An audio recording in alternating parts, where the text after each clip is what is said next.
अधूरी ख्वाहिश पार्ट 3। वो आंटी भी बहुत खूबसूरत थी। अब मैं दिल में ये सोच रहा था कि किसी तरीके से आंटी का मोबाइल नंबर ले लूं, क्योंकि मैं अपनी अम्मी के सामने उस आंटी से कोई ऐसी बात नहीं कर रहा था। और फिर एकदम मेरे दिमाग में एक तरकीब आई। मैंने अपना मोबाइल अपने सामान में छुपा दिया, क्योंकि मेरी अम्मी के पास तो मोबाइल नहीं था। फिर मैंने मोबाइल गुम होने का नाटक किया। मैंने कहा, अम्मी मेरा मोबाइल नहीं मिल रहा, पता नहीं कहाँ है। पहले तो मैं इधर से उधर ढूंढता रहा। फिर मैंने अम्मी को कहा, अम्मी आप उस सामने वाली आंटी से मोबाइल मांगे, मैं अपने मोबाइल पे फ़ोन करके चेक करता हूँ कि मेरा फ़ोन कहाँ है। मेरी अम्मी ने उस आंटी से मोबाइल ले लिया। फिर मैंने उस आंटी के मोबाइल नंबर से अपने नंबर पे कॉल की तो वो सामान में पड़ा हुआ था। मेरी अम्मी ने कहा कि शाहजैन ये पड़ा हुआ है। अब मैं दिल में बहुत खुश था, क्योंकि उस खूबसूरत आंटी का नंबर मेरे पास आ चुका था। मैंने सोचा कि कल गांव पहुंच के उस आंटी को फ़ोन करूंगा। फिर ट्रेन चलती रही और हम अपनी सीट पे बैठे रहे। फिर उस आंटी ने मुझसे पूछा कि तुम लोग कहाँ जा रहे हो। फिर मैंने अपने गांव का नाम बताया और ये भी बताया कि हम इतने सालों बाद जा रहे हैं, वहाँ हमारे नानू वाले रहते हैं। तो वो आंटी कहने लगी कि कराची तुम लोगों का अपना घर है। मेरी अम्मी ने उस आंटी को बताया कि हाँ, हम लोगों का अपना घर है, हम बहुत सालों से कराची रहते हैं। मेरे अब्बू अच्छी नौकरी करते हैं, इसीलिए अब हम कराची में सेटल हो गए हैं। फिर वो आंटी कहने लगी कि मैं भी कराची सेटल होने के लिए गई थी। मैंने भी ये सोचा था कि मेरे बच्चे हैं, मैं भी कराची रहूं, क्योंकि एक बड़ा शहर है, वहाँ पे मैं अपने बच्चों को पढ़ाऊंगी और लिखाऊंगी। लेकिन वहाँ पे घर बहुत महंगे हैं। आप जहाँ पे रहते हैं वहाँ घर की क्या कीमत चल रही है। मेरी अम्मी उस आंटी को बताने लगी कि हम लोगों ने जब घर लिया था तब तो बहुत सस्ता था, लेकिन आजकल का रेट वाकई बहुत ज़्यादा हो गया है। कराची की ज़मीन बहुत तेज़ी से महंगी होती है। फिर वो आंटी कहने लगी, जी बिल्कुल, ये तो आप ठीक कह रहे हैं। मैंने सब कुछ अपना बेच बाच के कराची सेटल होने का सोचा था। फिर वो आंटी मेरी अम्मी को कहने लगी, आप लोगों के साथ कोई घर अगर सेल हो रहा हो, कोई ढूंढ के मुझे बता दें। मैं अभी गांव जा रही हूँ, वहाँ पे मेरी ज़मीन है, उसको बेचने के लिए। कुछ बेच बाच के आ गई थे, कुछ और बेचने जा रही हूँ। मेरी अम्मी ने कहा कि हाँ हाँ क्यों नहीं, हम पंजाब 10 दिन लगाएंगे, उसके बाद हम वापस कराची आ जाएंगे। तो आप एक काम करें, हम शाहजैन के नंबर से आपके साथ राब्ते में रहेंगे। फिर वो आंटी अपना मोबाइल नंबर बताने लगी। उसका मोबाइल नंबर तो मेरे पास पहले ही आ चुका था, लेकिन फिर मैंने सेव भी कर लिया। अब मुझे ये भी पता चल गया था कि आंटी बहुत पैसे वाली थी। फिर मैंने उस आंटी को कहा, आंटी आप फिक्र ना करें, मैं कराची पहुंचते ही सबसे पहले आपका काम करूंगा। आपको वहां पे कोई अच्छा सा घर ढूंढ के दूंगा। और वो हमारा इलाका बहुत अच्छा है, वो बहुत अच्छी सोसाइटी है, बहुत अच्छी सफाई सुथराई का ख्याल भी रखा जाता है, और वहाँ पे लाइट भी नहीं जाती। आप हमारी सोसाइटी देखेंगे तो आपका दिल खुश हो जाएगा। मोहल्ले की एक पार्क भी बनी हुई है, शाम में आप पार्क भी जा सकती हैं। तो वो आंटी कहने लगी, हाँ मैं भी ऐसी जगह ढूंढ रही थी, अच्छा हो, साफ सुथरा हो और पार्क भी बनी हुई हो, क्योंकि मेरे साथ 3 बच्चे हैं। उन बच्चों में सबसे बड़ी मेरी बेटी है, इसकी उम्र 14 साल है।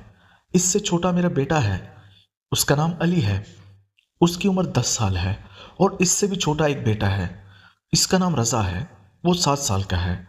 और फिर वो आंटी बताने लगी कि उसका शौहर फौज में कर्नल था, तो उन्होंने बहुत पैसा कमाया, अभी भी उनकी पेंशन आती है।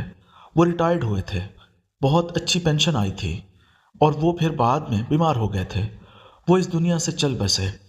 वैसे तो मेरे बहुत रिश्तेदार हैं कराची में, लेकिन मैं उन सब से हट के रहना चाहती हूँ। मैं अपनी ज़िंदगी अपने मुताबिक जीना चाहती हूँ। फिर मैंने कहा, आंटी ये फैसला आपने बहुत ही अच्छा किया। रिश्तेदार वैसे तो कोई काम नहीं आते, लेकिन रोक टोक ऐसे करते हैं जैसे वो घर के मालिक हों। फिर वो आंटी कहने लगी, हाँ इसी वजह से मैं गांव से कराची जा रही थी, क्योंकि यहाँ पे मेरे देवर हैं, वो मुझ पर बहुत रोक टोक करते हैं। लेकिन मैं आज़ाद ख्याल की खातून हूँ, मैं अपनी ज़िंदगी अपने हिसाब से जीना चाहती हूँ।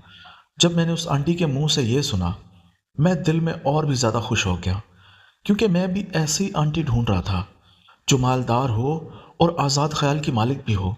आंटी जब मुझसे बातें कर रही थी, मुझे ये अंदाज़ा हो रहा था कि वो आंटी मुझ में दिलचस्पी ले रही थी। वो नजरें चुरा चुरा के मुझे देख रही थी। मेरी हौसला अफजाई और बढ़ रही थी। काफी देर मैं उस आंटी से बातें करता रहा। फिर मेरी अम्मी ने मेरी कमर में कोनी मारी के, बस करो, अब आंटी से बात ना करो। शायद मेरी अम्मा को अब जलन हो रही थी और वो भी उस आंटी की नज़रों को पहचान चुकी थी। इस तरह सुबह हम अपने गांव पहुंच गए तो मेरा मामू गाड़ी लेकर ट्रेन स्टेशन पहुंचा हुआ था। फिर मेरी अम्मी ने कहा कि अपने मामू को फ़ोन करो, वो यहीं कहीं होंगे। फिर मैंने अपने मामू को फ़ोन किया। उसने बताया कि वो फलां जगह पे है। मैं और मेरी अम्मी मेरे मामू के पास गए और हमने उस आंटी को अलविदा कहा।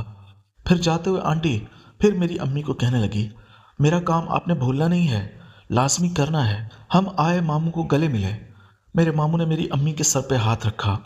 मैंने देखा तो मेरे मामू ने ब्रांड न्यू कार ली हुई थी। मैंने कहा, मामू ये आपने कब ली? ये तो बिल्कुल नहीं लग रही है। फिर मेरे मामू ने बताया कि अभी 1 महीना पहले ही तो ली थी। मैंने बताया था तुम्हारी अम्मा को।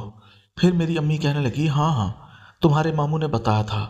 मेरे मामू की भी नौकरी में तरक्की हो गई थी। जब मैं नानी के घर पहुंचा तो वो घर भी बहुत अच्छा बना हुआ था। नीचे टाइल मार्बल रंग रोगन बहुत अच्छा बना हुआ था। नानी को गले मिला और मामू की बीवी आई, उसको भी सलाम किया। मेरे कज़न भी।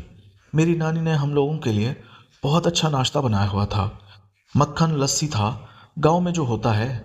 हमने नाश्ता किया और फिर मेरी नानी ने कहा कि जाओ तुम लोग रेस्ट कर लो, पूरी रात के थके हुए हो, फिर हम बातें करते हैं। मैंने कहा, ठीक है नानी। मैं कमरे में रेस्ट करने के लिए जा रहा था तो मुझे कमरा मिल नहीं रहा था। फिर नानी ने आवाज़ दी, रिमशा, अपने कज़न को उसके कमरे का रास्ता दिखा। जब मैं आखिरी दफ़ा आया था तो रिमशा बहुत छोटी थी। रिमशा मेरे मामू की बेटी थी। अब मैंने रिमशा को देखा तो देखता ही रह गया, क्योंकि रिमशा पे जो हुस्न आया था वो तो लाजवाब था। क्या उसके गुब्बारे बड़े हुए थे। फिर रिमशा ने कहा, शहज़ैन भाई मेरे पीछे पीछे आए।